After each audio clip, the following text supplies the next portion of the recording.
Hey, it's Kenji. I'm gonna cook some dinner tonight. It's chicken night. We're gonna cook those airline chicken breasts that I have from the other day. So I got those guys right here. It's all gonna take should take about half an hour again. Chicken breasts, I've just rested them on some paper towels, one up nice and dry so that you can sear them. And then the rest of this stuff is stuff that my wife, Audrey, picked up from the farmer's market. Also got this big old carrot that I'm gonna use up. So if you go to like a fancy restaurant, they have those cute little baby carrots that that they use, the little multicolored baby carrots. If you got a big carrot, you want to be able, those things cook nicely because they're small and tender. If you got a big carrot, you want to be able to cook, you want to cook it in a shape that is going to kind of like cook evenly but still look nice. So what I do is what's called, so there's a fancy French term called the tourné, where you kind of cut things into these sort of oblong football shapes with 7 sides.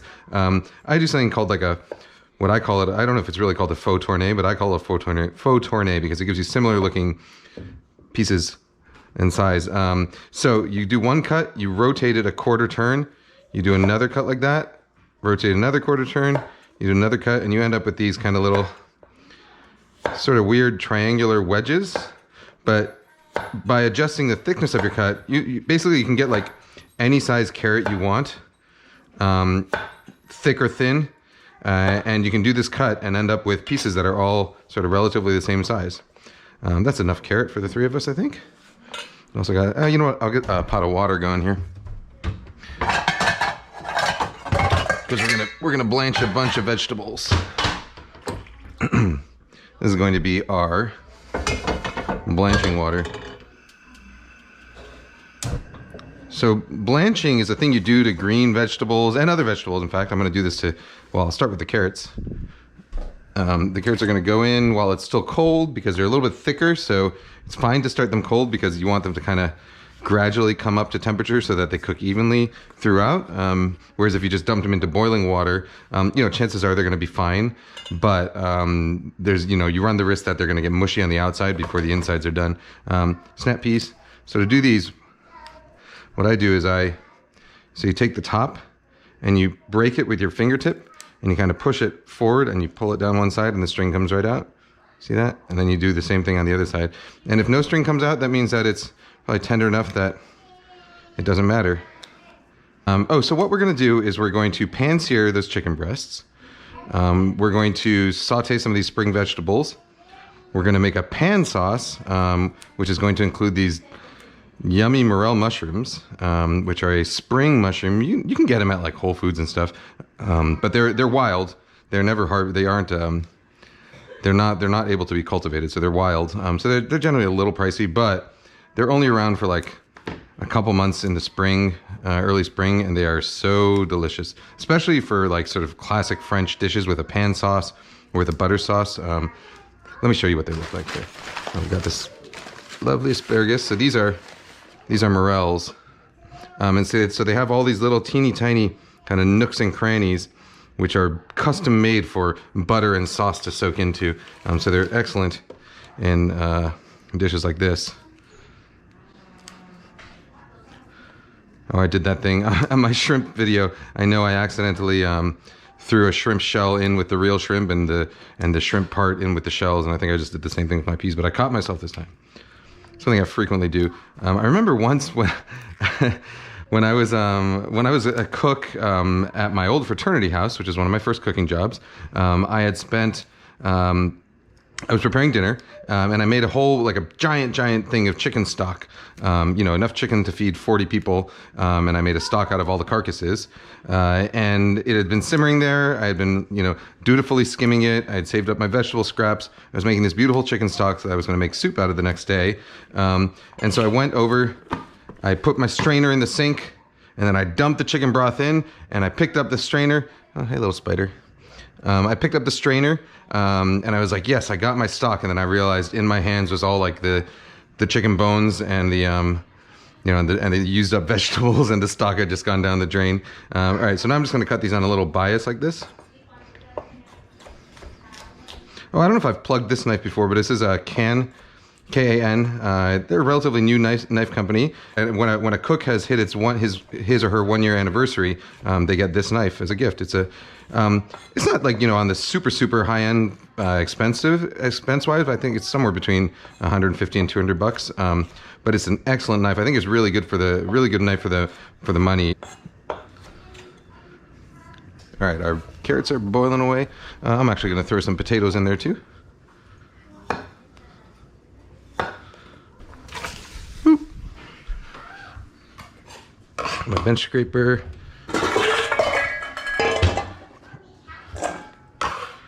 Meanwhile, I'm going to get my pan heated up also for my chicken. Started preheating. Oh, look at this cool new camera I got. We're going to see how this works. All right, I think we're in 360 video mode. All right, ready? Hi. I think we're recording now. Okay. Just going to get it preheating over sort of low heat right now so that it gets a nice even heat on it. This is a really heavy copper pan. You don't need a copper pan for this. Although a dish like this actually, cast iron, I generally love cast iron and carbon steel, but it's not ideal for a dish like this because cast iron and carbon steel, when they're well seasoned, are essentially non-stick. And you actually want chicken to stick a little bit because that's what creates fond, which is the stuff that turns into your pan sauce. So with morels, I'm just gonna quarter the larger ones, just split in half the smaller ones. You want to make sure that they're, you do that partly for surface area. They cup more so that they can cup up more butter as you eat them, butter and sauce. And then also sometimes, very rarely, you might find like worms or bugs hiding out inside them. So you want to make sure those are not there. We used to put my daughter's hands on Instagram, and then we realized, you know what, if we're going to keep her privacy, we're going to keep it. So we don't put any of her on anymore. So she just ran by, but I will dutifully look away to make sure that nobody can see what she looks like.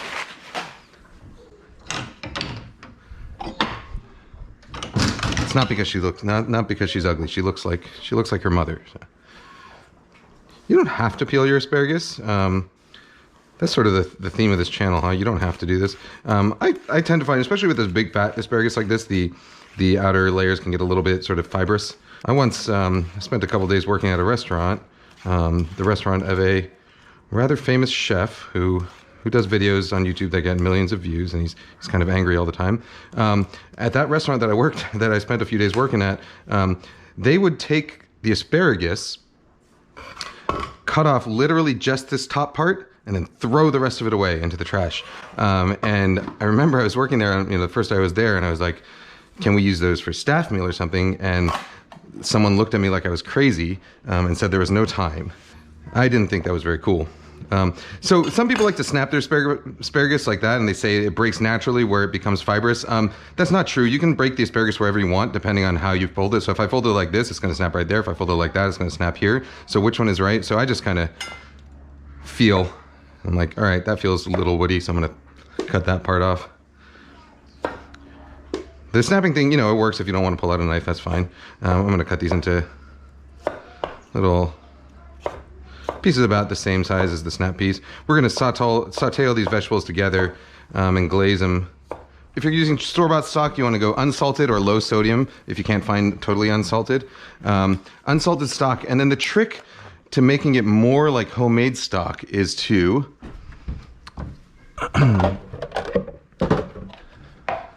we'll use about, a cup and a half of this or so.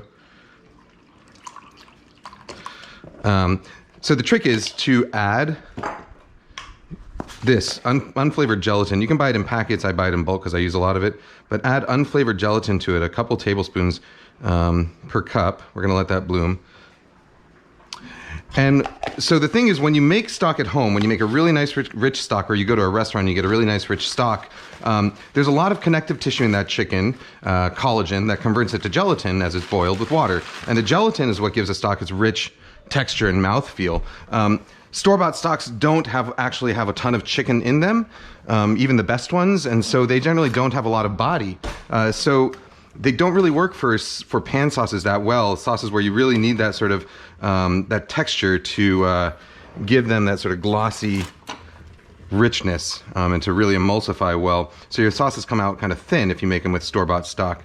So the trick is to just add gelatin to them, and it completely changes the texture and it makes them really suitable for making pan sauces. Those are all done. And meanwhile, let's get our chicken going in there. So chicken, We're gonna do just a little bit of oil. It's gonna render some fat out, you know, so basically it's gonna cook mostly in its own fat. Season it well. Season it skin side up first.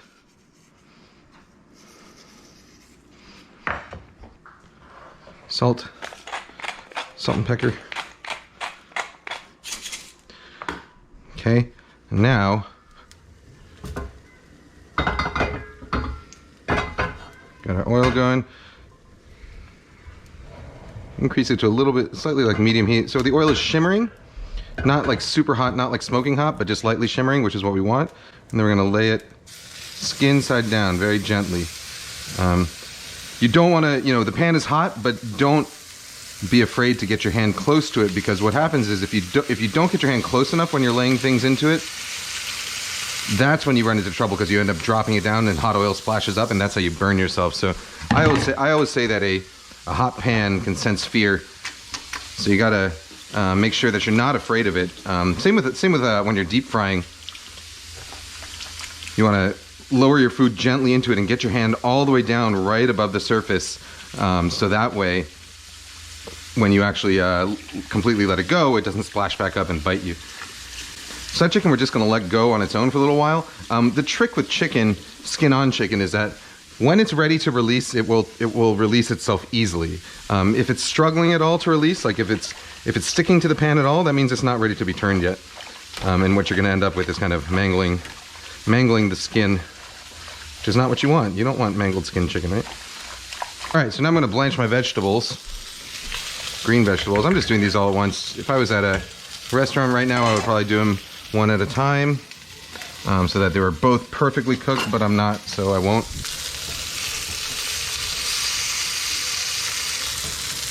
I'm gonna do this all stovetop, so I'm using relatively moderate heat. Getting there, so right now it's just kind of almost there. Let it go a little bit longer, reduce the heat.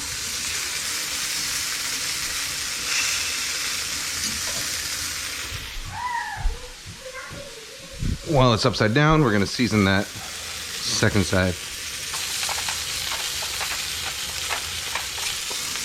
And I'm gonna grab some ice in this bowl. Come on, ice.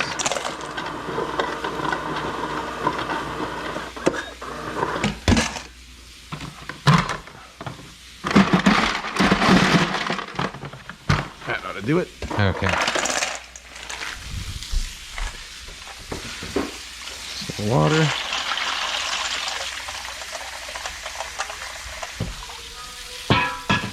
Okay, let's see how that chicken is doing. And mighty close now. Just another couple seconds.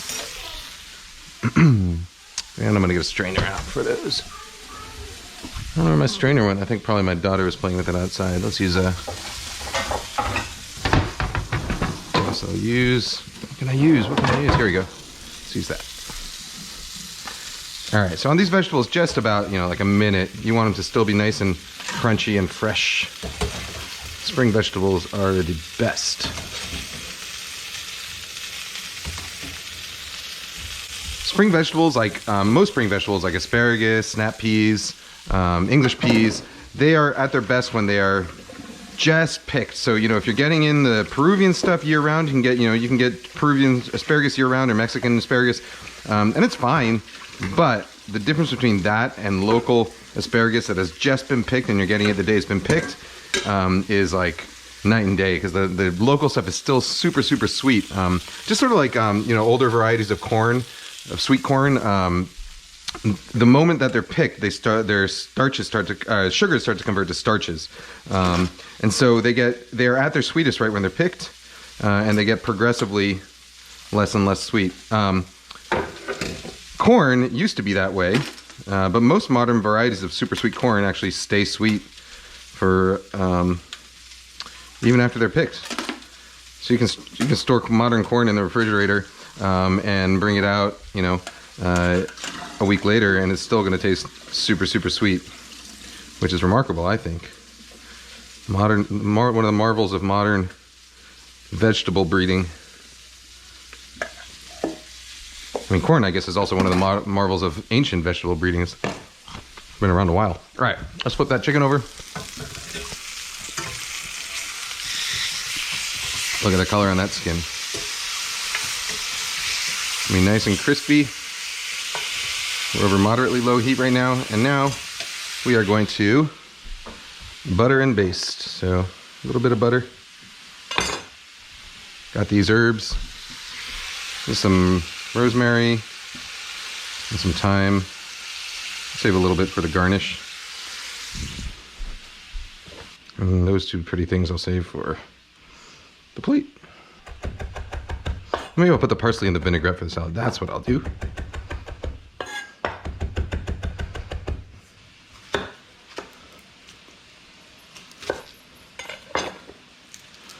Shall it go in the salad or shall it go in the chicken?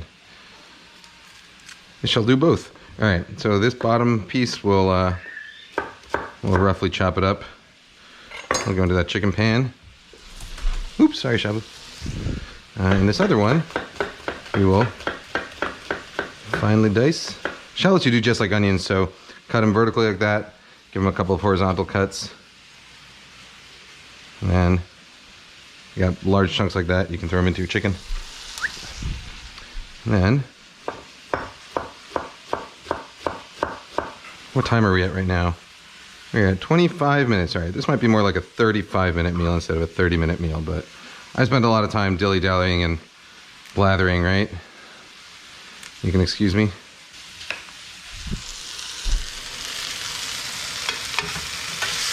So, basting, just like I would do with steak.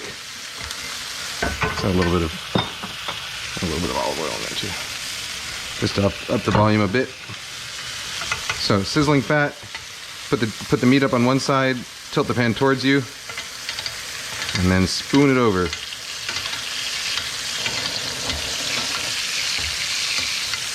And this is going to get all that flavor from the aromatics into the meat. It's also going to help it cook more evenly. It's going to help keep the skin nice and crisp. It's going to get the skin nice and evenly brown. Also, just it's fun to do. You know, it just gives you something to look busy while you're on the line and the chef's staring at you. Kenji, I want to see you basting. Baste, don't waste. Or if you can lean, you can clean. That's the one. I do not yell at my cooks that way. But you know, that was the culture back then. Macho chef culture. I feel like every chef should have to have kids before they become chefs, so they can learn how to mellow out a little bit. So that chicken, by the way, I aim for around 150 degrees. So at 165, it takes less than 2 seconds for there to be a 7 log reduction. That's only 1 out of every 10 million will survive 165 degrees for 2 seconds or less. And that's what's considered sort of sterile. And we're talking, that's specifically for salmonella, but most bacteria are in that range. Whereas at 140 degrees, it might take, I think it's like 23 minutes or something for the same bacterial reduction, same 7 log reduction. And so once you start getting above about 130 degrees or so, that's when bacteria sort of actively start dying off, with the exception of a few bacteria. But as long as you're above that temperature range for long enough, and you know, by the time you're at 150, you've probably, I don't know how long, you can see in the video, but it's probably taken like a good 10 minutes to get there or so. And so you're pretty much clean already, and then in the time it takes for the chicken to rest, you get the rest of the way there. So I let it hit about 150, which is right around where we are right now. 146. I'm comfortable with that. If you're squeamish at all about this, of course, you don't have to follow my guidelines. Do it however you want. All right, taking that chicken out. It's going to be super juicy at this temperature, which is great because we like juicy chicken, right?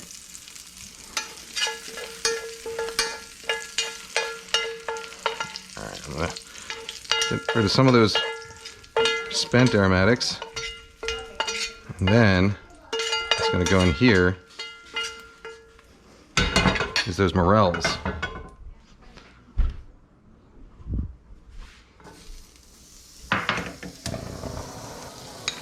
A little bit of fresh butter.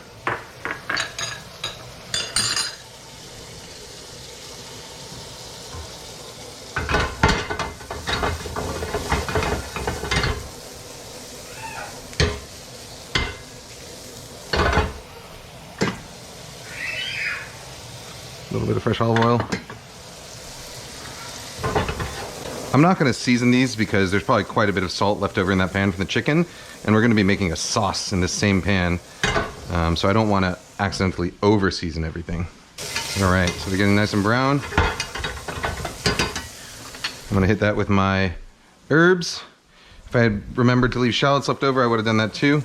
I'm going to hit them also with a tiny splash of soy sauce, because I find soy sauce always brings out the flavor of these mushrooms nicely. Just a teeny splash.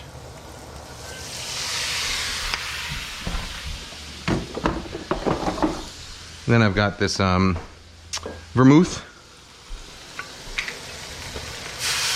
And use that to the glaze. You could use white wine. You could use sherry. You can use beer. You could use nothing. You know, you don't need to add a liquor to it. It adds, you know, liquor generally, you use them in pan sauces because they add complexity. And they also add acidity. But we're going to be adding acid in a couple stages here anyway, so I'm going to be adding some lemon juice to it at the end.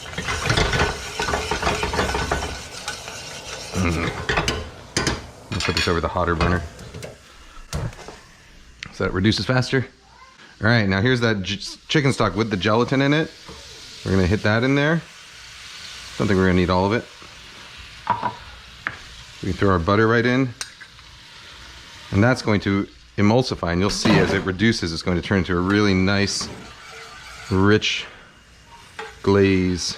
The rest of that chicken stock we're going to glaze our vegetables with.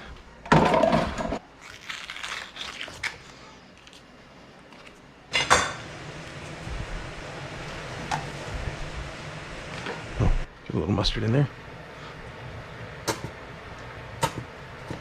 Wheels go round and round. Alright, I'll let the chicken finish reducing over there while I finish off these vegetables. I really like to watch them roll.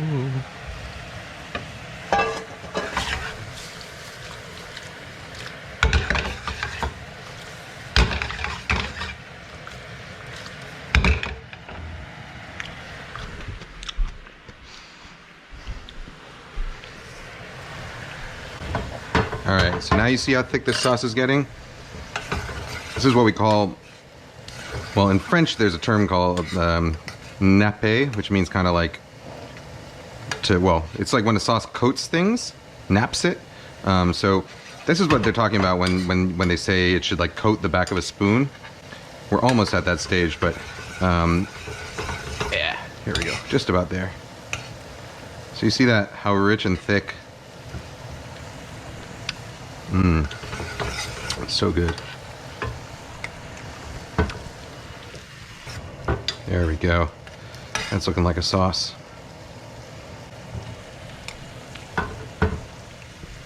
And it's tasting like one.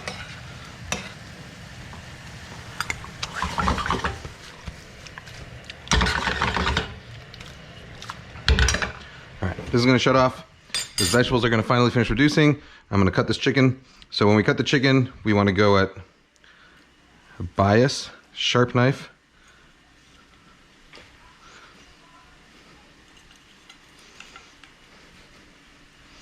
Nice bias like that so you can fan it out.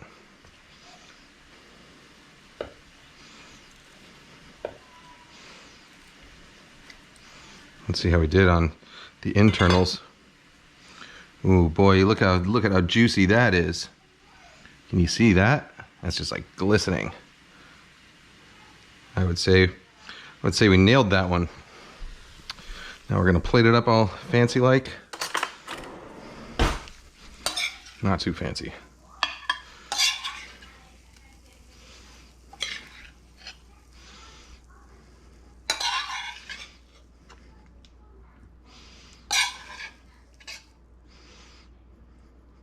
Some beautiful glazed vegetables. I could have reduced this glaze a little bit more, but you know, I ain't Thomas Keller here.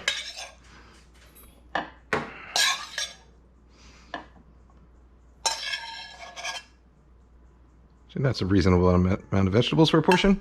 We'll save the rest for seconds.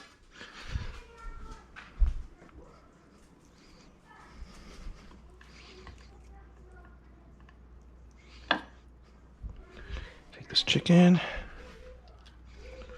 This is like classic French cooking. Like this, you go to a bistro in like Lyon and you would get this.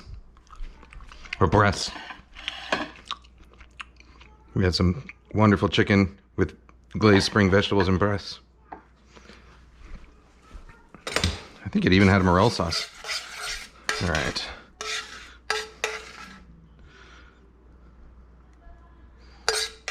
And our morels. And our sauce.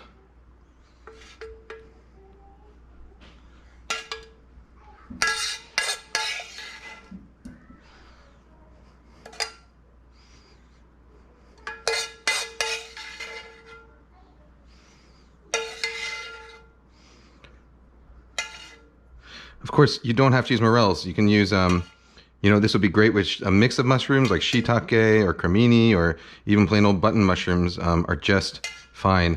And as I pointed out, I did this with store-bought stock, whatever random mustard I had in my fridge, supermarket butter. You know, this is all supermarket ingredients. Of course, you know, you can upgrade and get the farmer's market stuff, which is probably going to make it taste better, but this works very well with whatever you got.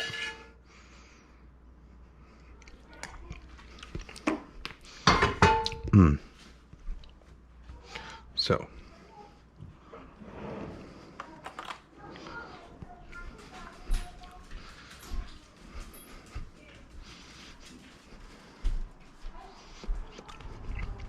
those morels. Oh, let's get that nice little bit of garnish that we promised. There you go. Nice little pretty flowers.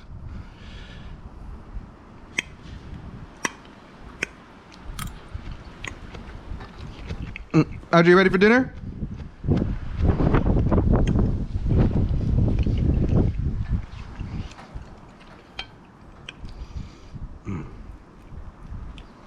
See, when you can cook chicken breast like this and you nail that temperature, I think it's better than chicken thigh. I don't know. Again, maybe I'm just kidding. Maybe it's because I'm a dad now. I'm getting old, but no.